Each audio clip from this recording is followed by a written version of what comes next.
Hi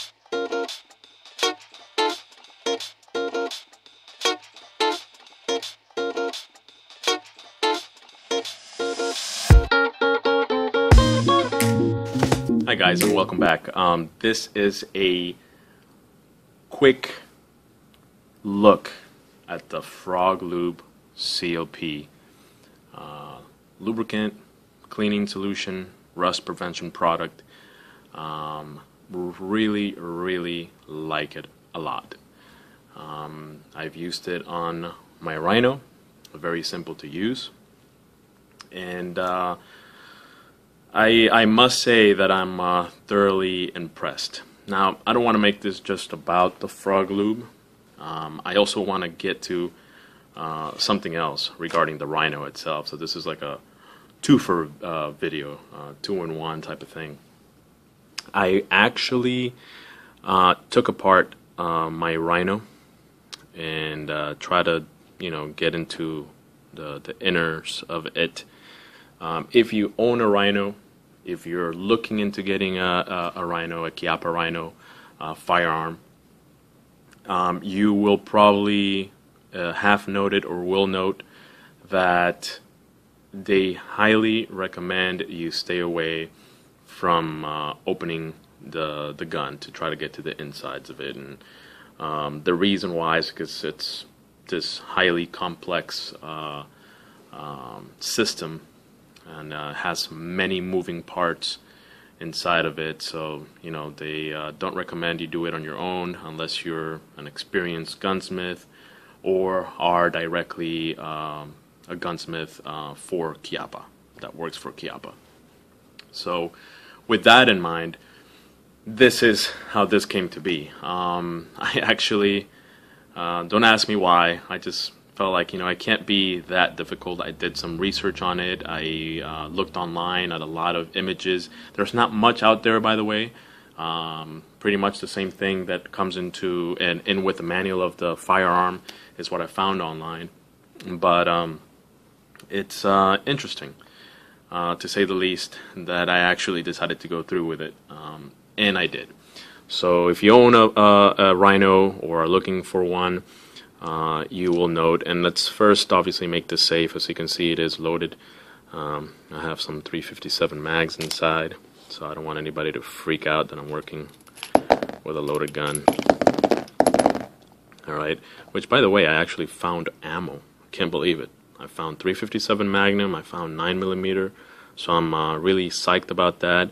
The downside to it is that the price for the 357 ammo and the 9mm was exactly the same. That kind of sucked. But hey, I found ammo, so that's very good news. Now, that local gun shop, by the way, so that's another plus right there. Anyways, it's safety checked. There's nothing there. That's how a revolver looks when it's empty. There's nothing in the chamber. Yada yada yada. All right. So down here on the Rhino, you have this little screw. You remove that, and that's how your grips come out.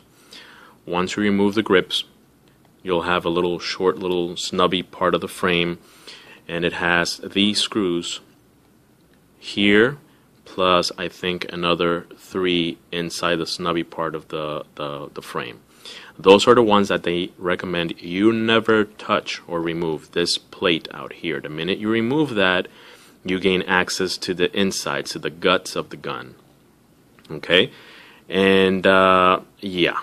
The reason why they say don't do it is because the minute you pop that plate out, there is a spring wound up right there, a tension spring, that holds, I believe, the hammer, the internal hammer, because remember, this gun does not have an external hammer like a regular revolver would. This right here is just a lever that activates or actuates the internal hammer.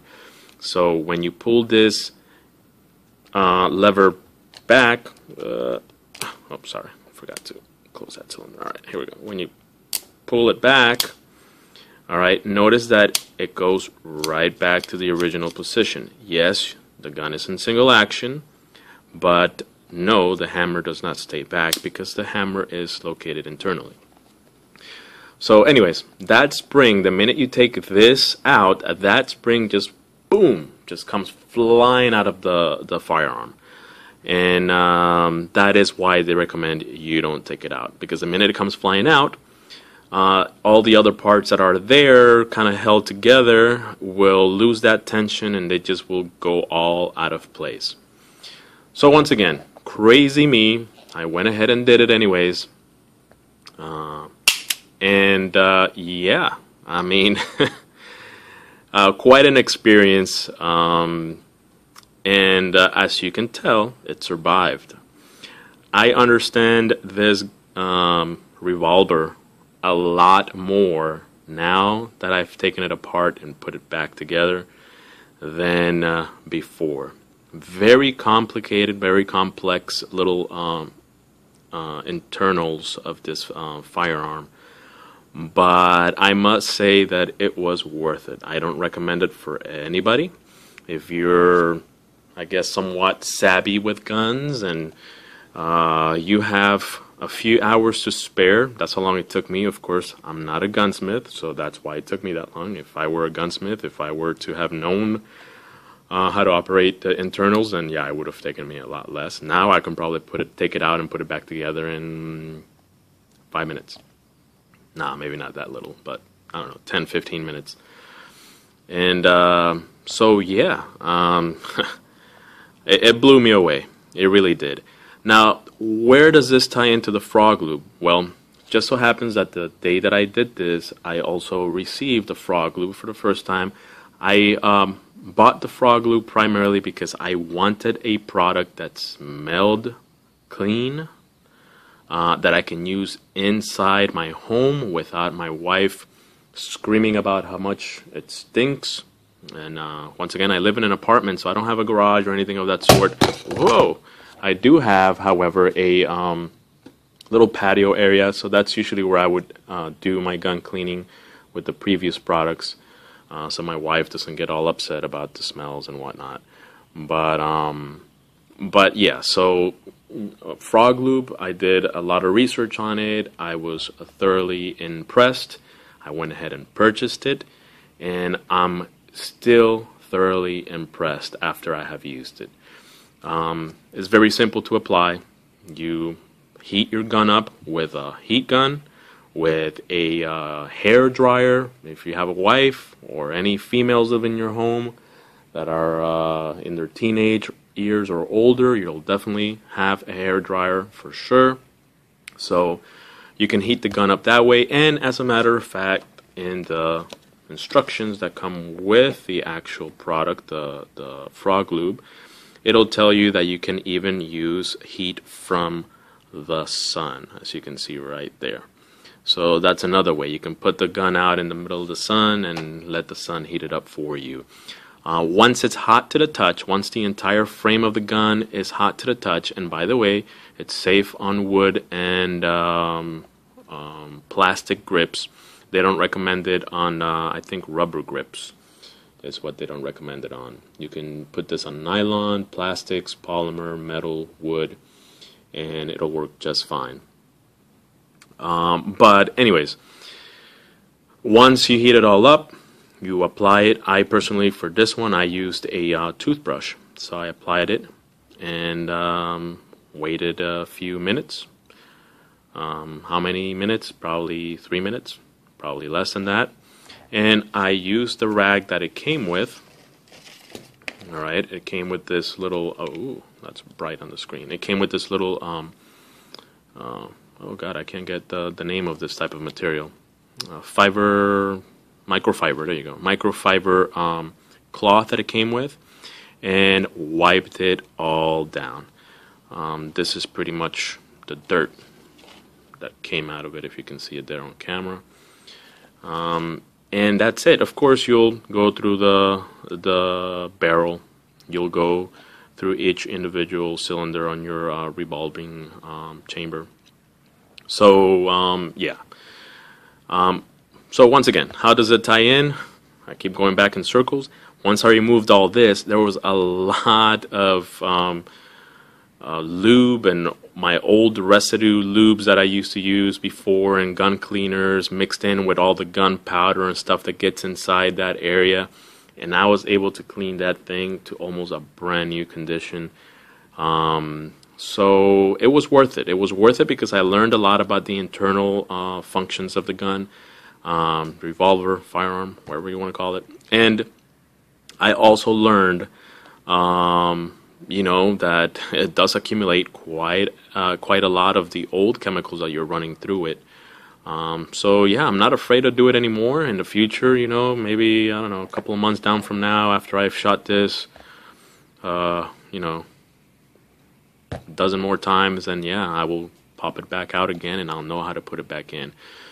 A lot of small little moving parts, but not too complex. I will say the one area that I did not mess with, because I didn't take it out every single part that's inside, is the trigger assembly. The trigger assembly looked, if everything else looked complex, the trigger assembly looked extremely complex. So that I definitely left alone. I did not feel like it was worth it. Besides, it's just a small little section right here, and I didn't want to mess with that headache of trying to figure that out. It probably would have taken me a couple more hours. I took out the cylinder where the actual ammunition is held by the gun. I took all this out. I took it out from the frame, all of that. I took the false hammer out. And the other reason why I actually ventured into trying to take it out, aside from wanting to learn from it and whatnot, I wanted to fix this. If you guys recall, last time I did a video on this one, the release lever for the cylinder is stuck. When I first bought the gun, it actually would go back up on its own after you release it. Now it does not. It's hard. And I've learned why. I was not able to fix it, but I've learned why, and I'll explain. It kind of just sits in there. Once you remove all the other parts around it, it kind of sits in there. And when I dropped it, or when I had dropped it in the ground, as you can see, there's a chip there that came out of it. But what it did is that it actually bent the metal for the lever, because it's metal, not plastic. And once it did that, it lost the integrity of the actual way that the lever functions. So it's not that it's not operating. It does what it's supposed to do. It releases, and when you close it back up, if you push it up again, it'll catch in there. But it's just not the way it is. So I try to bend it out of, into shape again, and I tell you that it was quite a bit of a waste of time because, yeah, I was not able to do it. Once it loses that manufacturer shape as it comes in when it's original in the box, it's hard to get it back to where you want it to be. So I put it back together and didn't mess with it anymore. However, you can order any of these parts from Chiappa direct, so that's what I plan on doing down the road. Right now, it's not bothering me. It's my my revolver, my firearm, so I'm not planning on giving it away or anything or selling it. So that's why I'm not in a rush. But I do plan on ordering this cylinder release lever, and I think that's all I really need. It's just one piece, just one solid piece right here. So I'll probably replace it myself when it does come in. That's very fairly simple to do. And that's it, guys. I don't want to prolong this video more than this time. But yeah, definitely highly recommend Frog Lube. Smells like mint. It's edible. It's biodegradable. It's once again, it's a cleaner, it's a lubricant, and it's a rust inhibitor all in one product. It comes in a paste and a liquid form. I tried the liquid form, however, I was not thrilled with it. So I'm not too crazy. I'll probably use this in knives. The one that I was really impressed with, believe it or not, is the paste. The paste, oh my goodness, this thing, I feel like throwing it on my ice cream or something. I mean, this thing smells, number one, extremely great, just like the just like the liquid form does. But it's just the amount that you have to use is so minimum that it's just worth it. This thing will last me maybe not forever, but it'll last me, I don't know, maybe a couple of months, for sure. So it's not something that you're going to be replacing every day or every 2 days or anything like that. This thing will last you a long time. This is the 8-ounce version of it, if I'm not mistaken. Yeah, 8 ounces. And this one here is a 4-ounce liquid form. Once again, I'll try to use this one on my knives, and I'll use this one on my guns. I think I'm never going to go back to any other cleaning product because of the way that it actually works. I mean, it just really works. And supposedly, once you start heating the gun again in your range time, when you take it out to the range, the heat from the gun itself will automatically cause the metal to expand, the pores of the metals to expand, and the lube to work even better. As a matter of fact, I recommend that when you're done shooting at the range, right after you're done, throw a patch, a little cotton patch, right through the barrel and maybe even the cylinders as well. That way you could automatically clean it. So it cleans the gun as you're shooting it because the heat allows the product to turn into a lubricant form once again. Right now, the gun is dry. You can't tell that it even has any lubrication on it, which I really, really like. But the minute you heat the gun up, you'll see that it'll turn into this little sweaty background area, and that's when you can wipe it down. So at that point, you can finish from the range and clean your gun all at the same time, and not have to worry about sitting there and breaking it all apart and adding all these sprays and lubricants afterwards. I mean, Frog Lube does it all.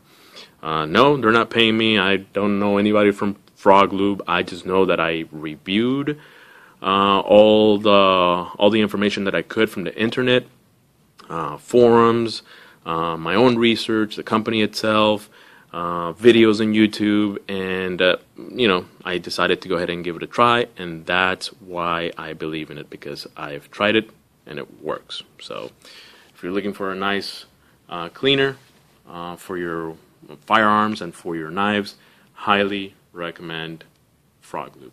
That's it, guys. Thank you for watching.